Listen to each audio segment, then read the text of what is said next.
Pour ne manquer aucune de nos vidéos, abonnez-vous sur Diboudia Kasai.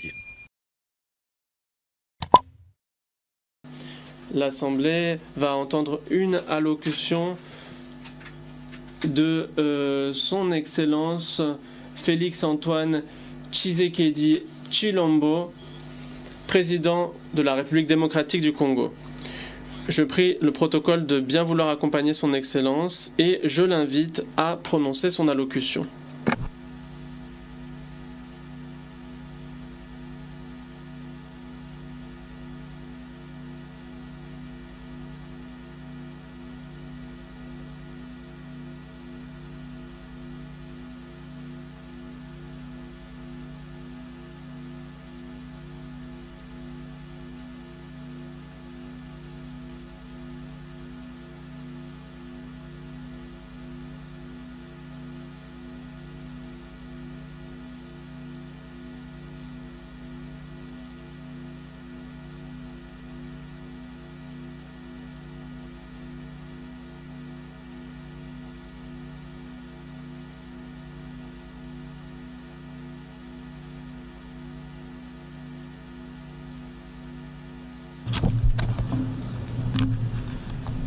Monsieur le Président de l'Assemblée générale des Nations unies, ici représenté, c'est avec un immense honneur que je m'adresse à vous aujourd'hui pour la première fois depuis que le peuple congolais m'a renouvelé sa confiance en m'élisant pour un second mandat à la tête de notre nation.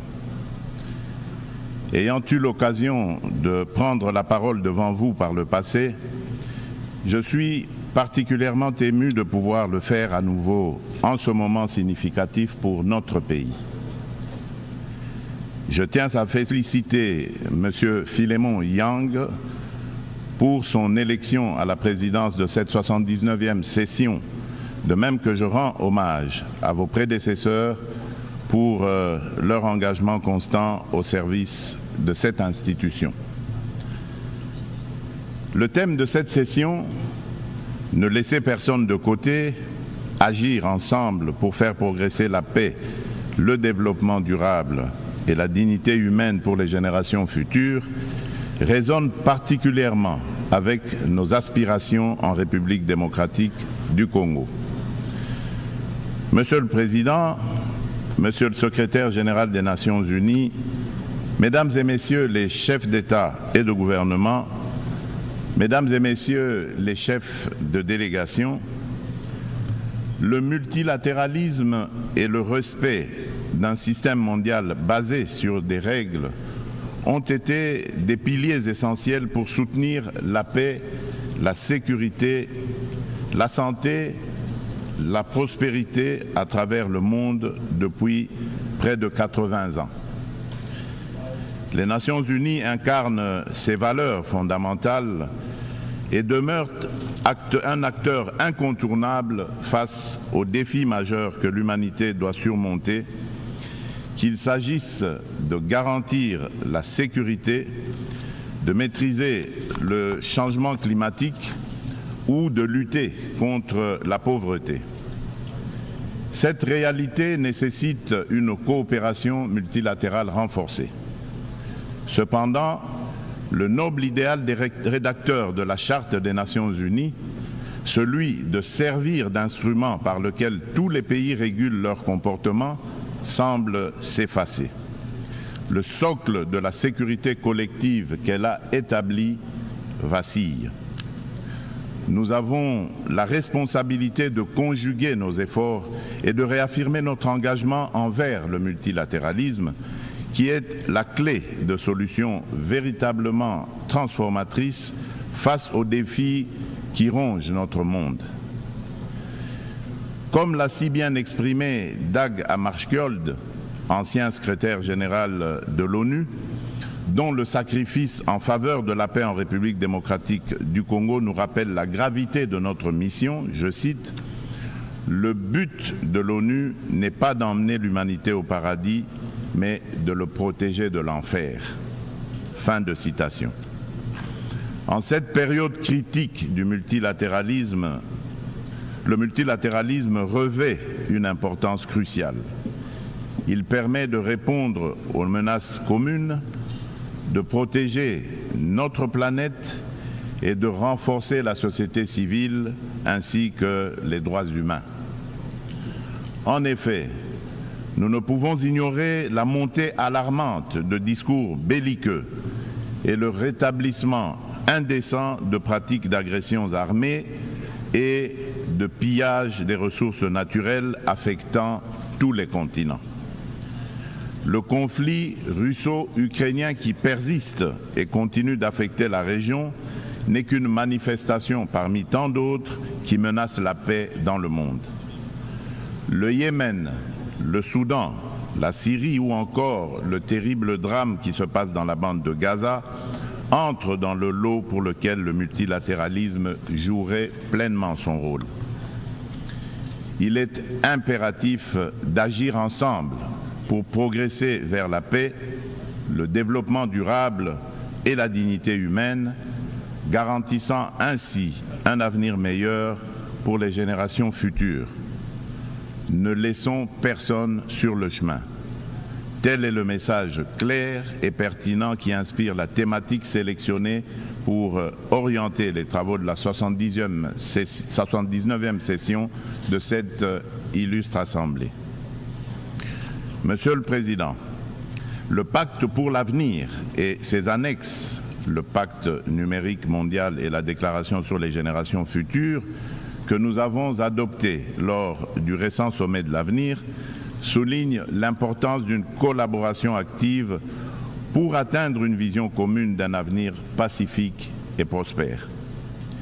Ces documents représentent un engagement essentiel pour mettre fin au conflit, lutter contre l'extrême pauvreté et la faim et aborder des défis tels que les déplacements de population, l'immigration clandestine, l'insécurité alimentaire, les pandémies et les risques des nouvelles technologies. Parallèlement, le Pacte mondial numérique se positionne comme un pilier essentiel dans notre quête d'un avenir prospère au cœur de la 4e révolution industrielle où les technologies numériques sont devenues incontournables. Cette transformation numérique représente une occasion sans précédent d'atteindre les objectifs de développement durable d'ici 2030, notamment pour les pays les moins avancés. Elle vise à réduire la fracture numérique et à intégrer les populations non connectées dans des services digitaux à fort impact social. Cependant, pour relever ce défi majeur, inhérent à la révolution du numérique, des réformes globales sont nécessaires, impliquant une réévaluation de l'architecture financière internationale et un financement adéquat. C'est pourquoi la République démocratique du Congo aspire à attirer des investissements pour développer la connectivité en Afrique et appeler à la coopération des partenaires multilatéraux et des opérateurs de télécommunications, avec à la clé un transfert de connaissances. En effet, l'accompagnement au processus de maillage du pays est une solution prometteuse pour relier le sud et le nord du continent, ainsi que relier l'océan Indien à l'océan Atlantique. Cela comprend la formation de partenariats viables autour du projet hydroélectrique du Grand Inga qui vise à répondre à la demande énergétique croissante de notre continent, exacerbée par la prolifération des objets connectés. De plus, il est essentiel de renforcer la traçabilité des minerais stratégiques, indispensables aux équipements technologiques, afin d'assurer une exploitation responsable et durable de nos ressources.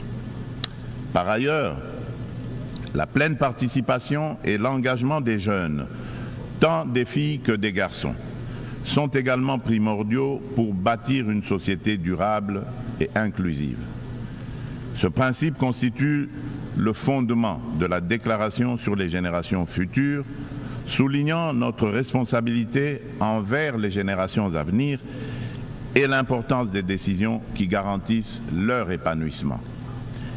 Pour l'Afrique, sa jeunesse représente un atout majeur pour sa prospérité future.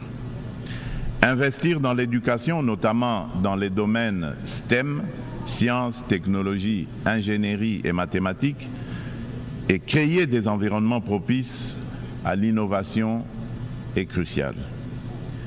Il est essentiel de remédier à la déconnexion entre une population jeune en forte croissance et le marché de l'emploi en fournissant les compétences nécessaires à leur intégration. Monsieur le Président, la situation dans l'Est de la République démocratique du Congo est particulièrement préoccupante. La résurgence du groupe terroriste du M23, soutenu par le Rwanda, a provoqué une crise humanitaire sans précédent avec près de 7 millions de déplacés internes. Cette agression constitue une violation majeure de notre souveraineté nationale. Nous appelons la communauté internationale à condamner fermement ces actes et à imposer des sanctions ciblées contre le Rwanda pour son rôle déstabilisateur et néfaste. Nous exigeons le retrait immédiat et inconditionnel des troupes rwandaises de notre territoire. Bien que les récentes initiatives diplomatiques telles que les pourparlers de Luanda soient encourageantes, elles ne doivent aucunement occulter l'urgence de cette action essentielle. La République démocratique du Congo s'engage activement à établir une paix durable dans l'Est du pays et à promouvoir le développement économique ainsi que le bien-être social des communautés meurtries par ce conflit armé. Elle ne ferme cependant pas la porte à toute opportunité qui l'amènera à cette paix tout en n'aliénant pas sa souveraineté, encore moins son intégrité territoriale. Dans cette optique, elle est résolument engagée dans la mise en œuvre de la feuille de route adoptée dans le cadre du processus de Luanda, que je soutiens fermement, qui promeut un dialogue de haut niveau visant à restaurer la confiance entre la République démocratique du Congo et le Rwanda, tout en minimisant le risque de crise sécuritaire actuelle, que la crise sécuritaire actuelle ne dégénère en conflit régional. En outre, mon pays demeure ouvert à toute autre initiative de nos partenaires qui concourrait à l'atteinte de cet objectif noble de paix. La République démocratique du Congo réaffirme sa ferme volonté de garantir une paix durable. Sous mon impulsion, nous sommes résolus à poursuivre la mise en œuvre du programme de désarmement, démobilisation, relèvement communautaire et stabilisation, le PDDRCS en sigle, clé de notre stratégie nationale pour désarmer, démobiliser et réintégrer les combattants en leur offrant des perspectives économiques viables et durables, tout en stabilisant les zones touchées par les conflits. En assurant une transition post-MONUSCO, nous priorisons essentiellement le rapatriement des combattants étrangers. Le PDDRCS est un levier crucial pour la paix en République démocratique du Congo et j'invite nos partenaires et amis à le soutenir. Par ailleurs, des milliers de victimes du génocide pour des gains économiques en République démocratique du Congo, en abrégé Génocost, continuent de subir les conséquences dévastatrices d'un passé marqué par la violence et l'impunité. Reconnaître et traiter les effets de cette stratégie est crucial pour favoriser le rétablissement et la reconstruction des communautés touchées. Au-delà de l'aide humanitaire immédiate, une approche à long terme, centrée sur la justice, la réconciliation et le développement durable est essentielle pour permettre aux victimes de se reconstruire et de retrouver une vie digne. C'est pourquoi le gouvernement de la République démocratique du Congo a décidé d'institutionnaliser la journée du 2 août, journée du Génocost, dédiée aux victimes des crimes odieux perpétrés par des rebelles soutenue par des multinationales et des États de la région. Cette journée incarne une communion nationale permettant de confronter un passé douloureux pour aller de l'avant. Elle est essentielle pour renforcer la conscience historique de notre pays et affirmer la détermination de la nation à prévenir la répétition de telles barbaries. Monsieur le Président, le terrorisme constitue une menace sérieuse pour la paix et la sécurité internationale, touchant toutes les régions du monde. Après avoir sévi en Asie, en Europe occidentale et en Amérique du Nord, ce fléau semble désormais s'enraciner en Afrique. En tant que membre de la coalition mondiale contre l'État islamique, la République démocratique du Congo exhorte les Nations unies à intensifier leurs actions pour mettre en œuvre les recommandations de cette organisation, notamment dans le cadre du processus d'Aqaba. Le terrorisme qui sévit dans l'est de notre pays est étroitement lié au pillage et à l'exploitation illégale de nos ressources naturelles. Ces activités criminelles alimentent l'insécurité et financent les groupes armés, exacerbant les conflits dans la région des Grands Lacs. Par conséquent, il est impératif que les Nations unies envisagent des sanctions sévères contre les acteurs responsables de ces crimes économiques afin de briser ce cercle vicieux et de favoriser la paix, le développement durable et la dignité humaine pour les futures générations. Monsieur le Président, selon le dernier rapport d'examen national volontaire des objectifs de développement durable, la République démocratique du Congo a réalisé des avancées significatives vers plusieurs cibles des ODD grâce à des réformes et interventions majeures. Depuis 2019, le gouvernement a mis en place une réforme ambitieuse pour assurer la gratuité de l'enseignement de base, permettant à près de 4 millions d'enfants de rejoindre l'école. En outre, plusieurs mesures ont été prises pour renforcer la protection sociale, introduire la couverture sanitaire universelle et promouvoir l'égalité des sexes, ainsi que pour favoriser le développement des infrastructures et une industrialisation rapide à travers notamment la création des zones économiques spéciales. Malgré ces progrès, le rapport mondial sur les objectifs de développement durable souligne qu'au rythme actuel, la République démocratique du Congo ne pourra pas atteindre les ODD d'ici 2030 en raison des inégalités et de la vulnérabilité persistante exacerbée par des conflits armés. Face à ce défi, une feuille de route comprenant des actions, interventions et réformes spécifiques a été élaborée afin d'accélérer les progrès et de répondre aux enjeux de l'agenda 2030 avec déjà certaines mesures mises en œuvre pour que la République démocratique du Congo soit en adéquation avec les ODD en 2030.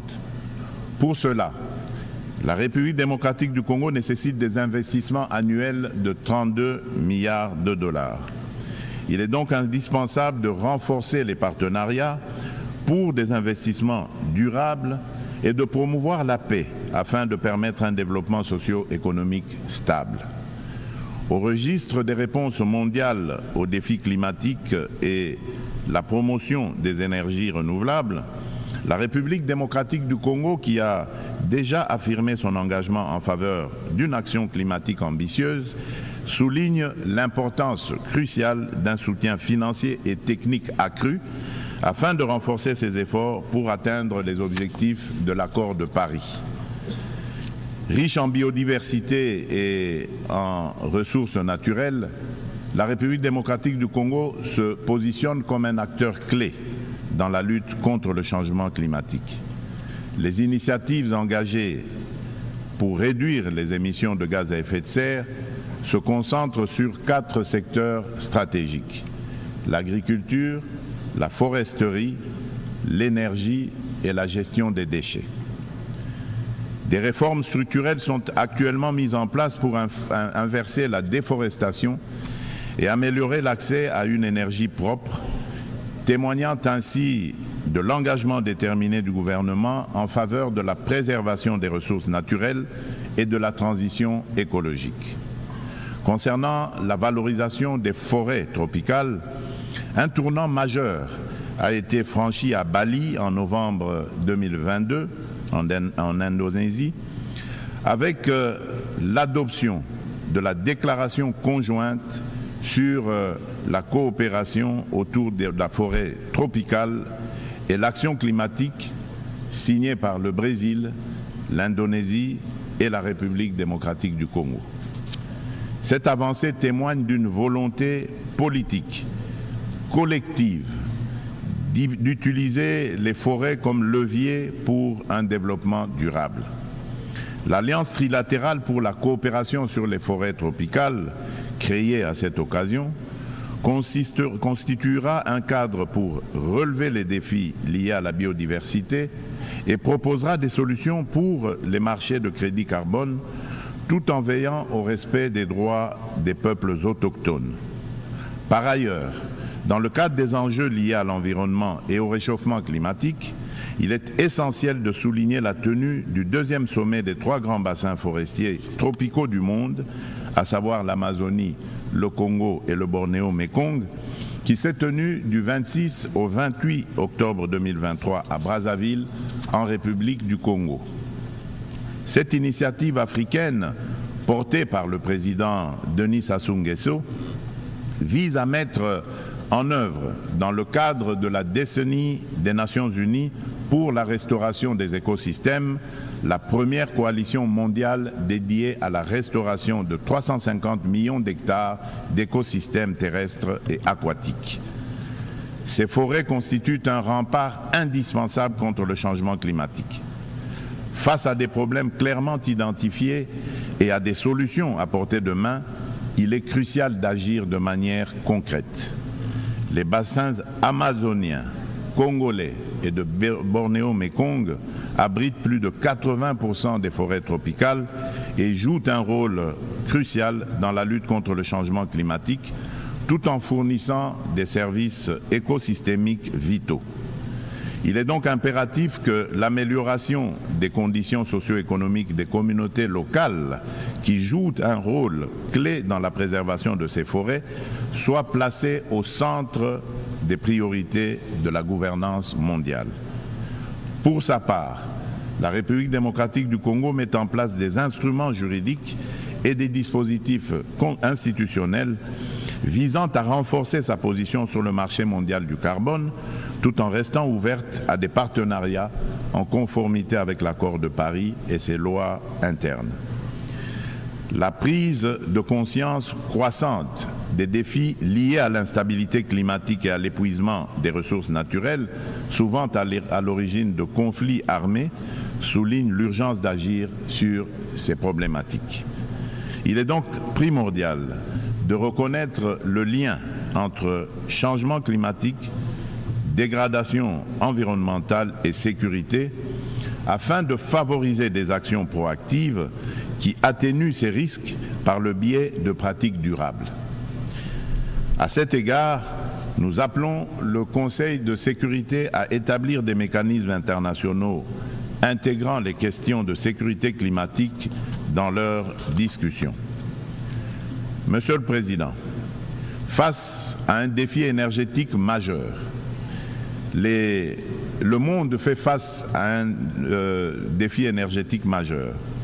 Les systèmes basés sur les combustibles fossiles sont responsables d'importantes émissions de gaz à effet de serre, exacerbant le changement climatique.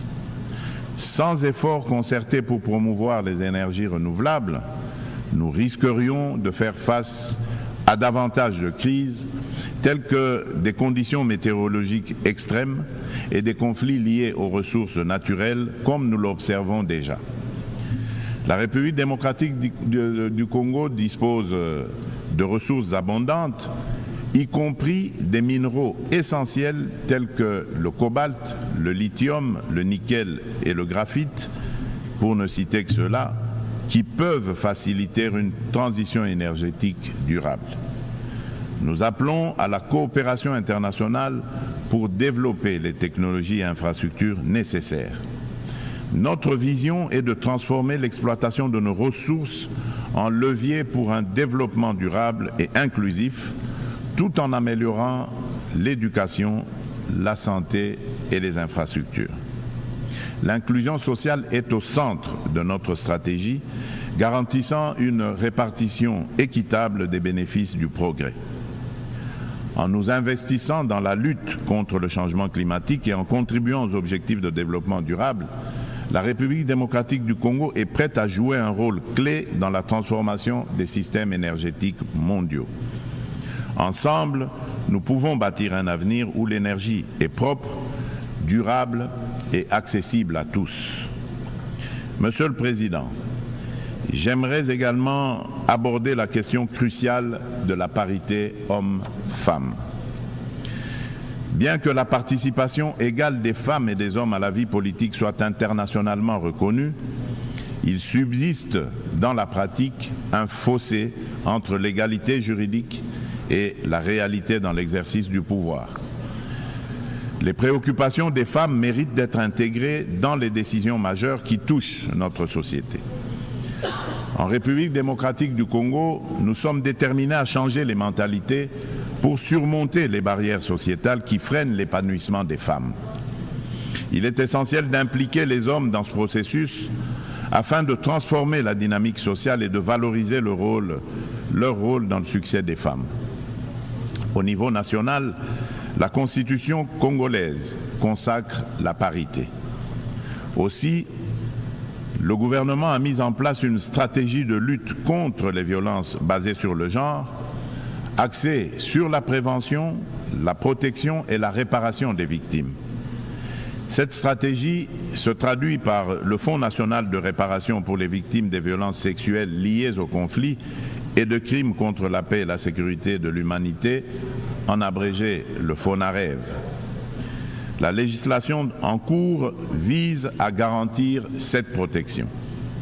Il convient de souligner les progrès significatifs réalisés en matière de participation des femmes à la prise de décision, avec la nomination pour la première fois dans notre histoire d'une femme comme première ministre et chef du gouvernement.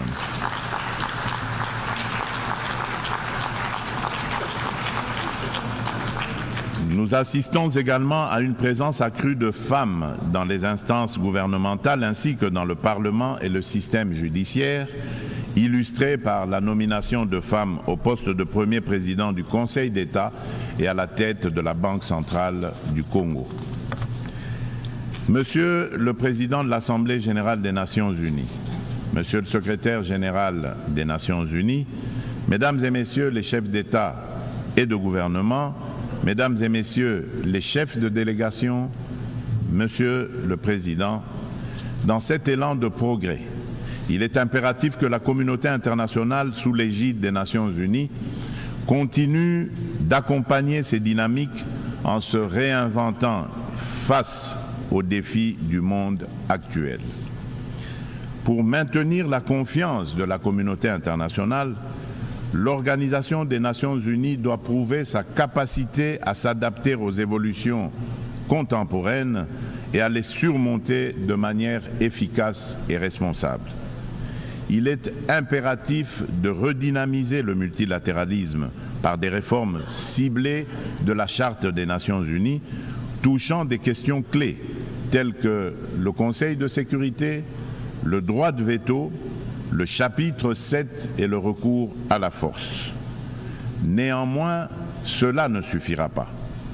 La coordination et la coopération entre les différentes institutions et agences des Nations unies doivent également être renforcées. De nombreux enjeux globaux sont souvent abordés de manière redondante dans différents forums, parfois sous des angles contradictoires, tandis que d'autres problématiques restent entièrement négligées, chaque bureaucratie internationale cherchant à défendre son existence propre.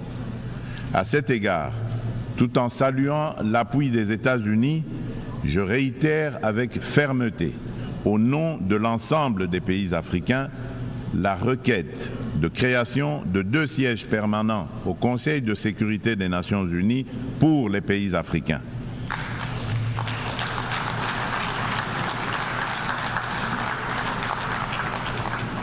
En tant que principal décideur au sein de l'ONU, cet organe doit intégrer des représentants africains parmi ses membres permanents avec toutes les prérogatives leur reconnues, notamment le droit de veto pour garantir une juste représentation géographique.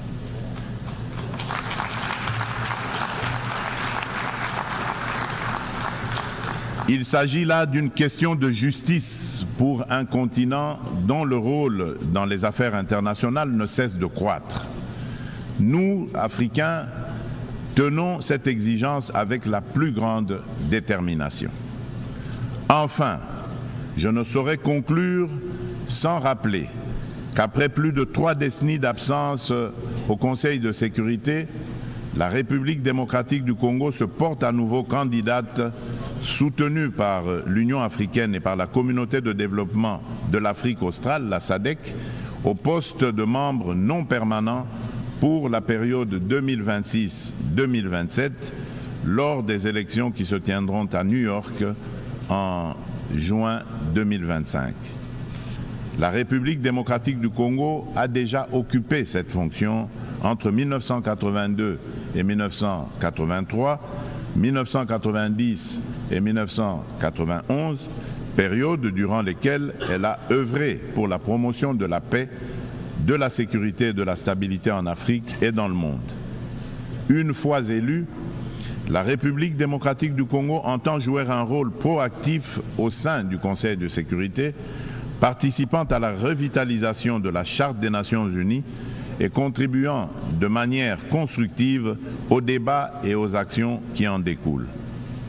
Mon pays sollicite donc le soutien de tous les États membres en vue de son élection.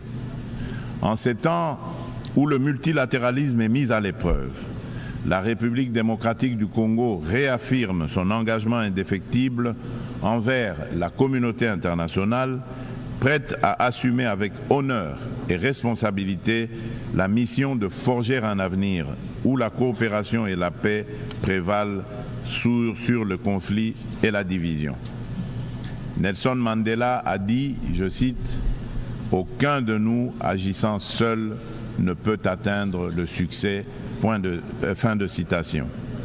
Ainsi, nous tendons la main à chacun de vous, partenaires de longue date et nouveaux alliés, pour écrire ensemble ce chapitre crucial de notre histoire collective. Ensemble, faisons de notre monde un lieu où chaque nation, grande ou petite, peut prospérer dans la dignité et dans la sécurité. Je vous remercie.